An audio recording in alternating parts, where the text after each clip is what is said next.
Alright, what's up? This is a requested video for, ball player 17 or basketball player 17, something like that. But, he requested me to, like he says he has a boy and he has a male and female leopard gecko. What does he do next to breed? So this video's here to let him know. Alright, so basically, you need your male and your female, and I saw that you're trying to do a rack. I would definitely use see-through tubs, but other than that, with heat tape, that rack could be pretty good. So yeah, this is used, but it doesn't matter, it's irrelevant. So you're going to want a bigger tub than this, but this is just an example.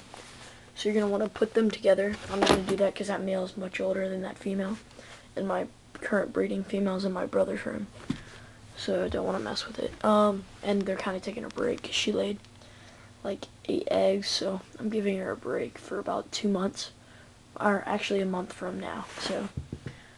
So in May, it'll really be kicking into gear. If anybody wants any hatchlings, let me know. But so you're gonna want definitely heat tape. So put them in the bin together, or I recommend a tank. I don't see why you would want to use that. I use 10 gallons, breed fine, but if you want to rack, go for it. I just feel like, I kind of like looking at them, but put them together, offer extra, let them decide whether you're going to put them together for just like a week and separate, or you're going to keep them together forever. So I'm going to do it if you're going to put them together and separate. So put them together for about a week. Or actually you can do it like 3 weeks, just to be sure. Make sure both the male and the female are mature. Basically they're going to be around 10 inches full grown, for sure. So, yeah. You're going to want a calcium. Okay, this is the basic setup for them. It's going to be bigger. This is a 16-quart tub. I'd get a 24, I guess, or 32-quart tub. Just double this, yeah, double quart. And then you could put it on the bottom of your rack, the big one. So put them in there, and you're going to want a calcium dish. Sorry, I didn't really think about this, but here, we'll just use some random stuff. Okay. Calcium dish. Pretend. Water dish. And no, don't use cricket water. Just fill it up with water. And back here will be the warm heat tape. There's some heat tape going through it, whatever. So I'm just like going with it. Calcium, water dish, hide. You're gonna only want 1 or 2 hides, but since it's bigger than this, go with 2 hides. No more than 2, really. And then if you're gonna breed, get a third, and it could be like, I picked this shedding stump up the other day, haven't even used it still, for $4 from PetSmart, I think, or Petco, one of the two. Just gonna like, put it in there, and then you're gonna have 2 other regular hides. You put this one half and half on warm, half on cold, or you could just do it completely cold. I'd recommend it completely cold because there are gonna be eggs laid in there, and then warm hide, cool hide. And so you're gonna want to fill this up with perlite, Pertile. Perlite is used for planting plants and whatever. So fill that up about, I don't know, 3/4 way. Make sure you mist it real well. She'll lay her eggs in there.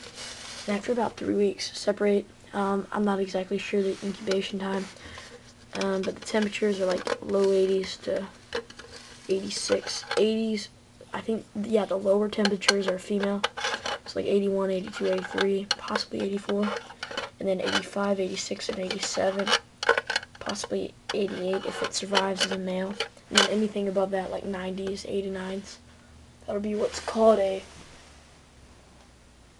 hot, sorry, got distracted, a hot female. Bully's cage mate, not good to have around. So you want to, if you already have 1 healthy male, just keep striving to breed females, but I wouldn't recommend interbreeding. It's like have dad breed with mom, get 2. Don't breed those 2 with any of that. Get another from the pet store. See what I'm saying? I just don't like that very much. But other than that, I mean, breeding leopard geckos is very simple. I mean, even I can do it. But I'm pretty successful at it. Now, I guess, I'll show you a little bit about the incubator. So, one sec, let me put the cast back on this. And the incubator, let's see. You woke up, or you got home from school, check this. There's eggs in there. So, or maybe she doesn't lay them in there even. You want to catch them as early as possible. Get a Tupperware dish like this. This is my incubator. It's worked. Fill it with perlite. Of course, you change out the perlite every time. Put some perlite in there, and you're gonna. What I do is I put this inside of a 10-gallon. So once the egg hatch, you can run around the whole 10-gallon. Don't want it too wet, but you don't want it too dry either. So just mist it down, wiggle it around, whatever. It stays pretty humid. And when you grab the eggs, so the eggs are in there. Alright, my knife here is the egg. It's not gonna be that big. Grab it. Don't turn it. Twist it. Don't roll it. Grab it straight out of here. Let's say you're gonna pop the lid out. One sec.